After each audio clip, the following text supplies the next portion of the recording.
ஆண்டவராகிய இயேசு கிறிஸ்துவின் விலையேறப்பெற்ற பரிசுத்தமுள்ள நாமத்தில் அன்பின் வாழ்த்துக்கள். இந்த காலையில் உங்களை சந்திப்பதில் மகிழ்ச்சி அடைகிறேன். இந்த நாள் உங்களுக்கு ஆசீர்வாதமாய் மாறுவதாக. ஆமென். சோர்ந்து போனீங்களோ, கலங்கிட்டீங்களோ, பயந்துட்டீங்களோ, பதவிச்சீங்களோ, ஏசப்பா யார் தெரியுமா?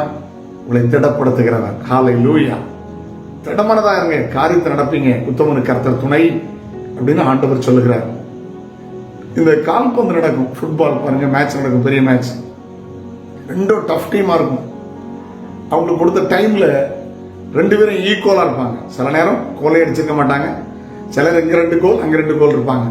டைம் கொடுத்து விளையாட வைப்பாங்க. அந்த 2 டைம்ல பாத்தீங்கன்னா நவீன யுக்தியின்படி அவங்க அவயவங்களை எல்லாம் ரெஸ்ட் கொடுத்து ரெடி பண்ணுவாங்க. சிலர் பாத்தீங்கன்னா வாலிபால்ல, கபடி மேட்ச்ல டைம் அவுட் கேட்டு டைம் எடுத்து அவங்களை தைரியப்படுத்தி என்கரேஜ் பண்ற பார்த்திருக்கிறேன். தோத்து போற லெவல்ல இருக்கிறவங்க இவங்க தான் ஜெயிப்பாங்கன்னா, அந்த தோத்து போற லெவல்ல இருக்கிறவங்க தைரியத்துல மேல வந்துருவாங்க. ஹல்லேலூயா.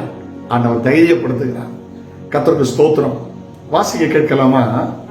உபாகமம் 3:28. நீ யோசுவாவுக்கு கட்டளை கொடுத்து அவனை திடப்படுத்தி பலப்படுத்தி அவன் இந்த ஜனங்களுக்கு முன்பாக கடந்து போய் அவனே நீ காணும் தேசத்தை அவர்களுக்கு பங்கிட்டு கொடுப்பான். திடப்படுத்தி அந்த வாக்குத்தத்த பூமி கொண்டு போவேன்னு ஆண்டவர் சொல்றார். ஆமென். மோசேயின் காலங்கள் முடிந்தது. யோசுவாவை திடப்படுத்தினார். திகையாதே, நான் உப்பா மோசையோடு இருந்தது போல நான் உன்னோடு இருக்கிறேன், நான் உன்னை விட்டு விலகுவதும் இல்லை, உன்னை கைவிடுவதும் இல்லை. திடப்படுத்தினார். நீங்க பார்த்தா எரியாவை திடப்படுத்தினார். யோசேப்பு அந்த இயேசபேலுக்கு பயந்து சூரச்செலி கடத்திருந்தார்.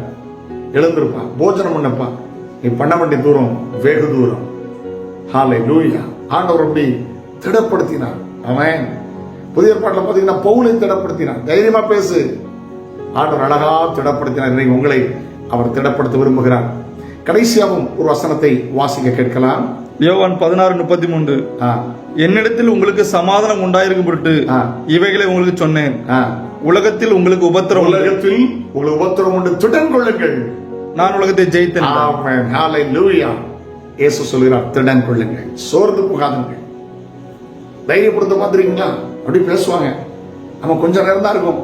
அந்த டீம்ல வந்து கோச்சர் ஓடி வருவாங்க, தைரியப்படுத்தி வேடு, அப்படி வேடு, இப்படி வேடு, பார்த்துக்கலாம், ஜெயிச்சிடலாம். கீழே இருக்கவங்க மேல வந்துருவாங்க. திடப்படுத்துகிற ஒரு கர்த்தர். ஆமென். அழகாக திடப்படுத்துகிறார். பயப்படாதே, திகையாதே, கலங்காதே, நான் தேவன், உன்னை பலப்படுத்துவேன், சகாயம் பண்ணுவேன், நீதியின் வலது கரத்தினால் தாங்குவேன். திடப்படுத்துகிற ஆண்டவர். ஆண்டவர் சொன்னார் தெரியுமா? திடமனதாக இருந்து காரியத்தை நடப்பீங்க. உத்தமர் கர்த்தர் இயேசுவை சார்ந்து கொள்ளுங்கள். நான் உங்களுக்கு ஆசீர்வாதமாக இருக்கும். நன்மையும் கிருபையும் உங்களை தொடரட்டும். தகப்பனே, திடனற்று போனவர்கள் இயேசு கிறிஸ்துவினால், வசனத்தினால், அபிஷேகத்தினால் திடன்படுவார்களா? நன்மை கிருபை தொடரட்டும். இயேசுவின் நாமத்தில் ஜெபங்கள் பிதாவே. ஆமென். ஆமென். நாளை உங்களை சந்திக்கிறேன். அதுவரை அவருடைய கிருபை உங்களை தாங்கட்டும். God bless you.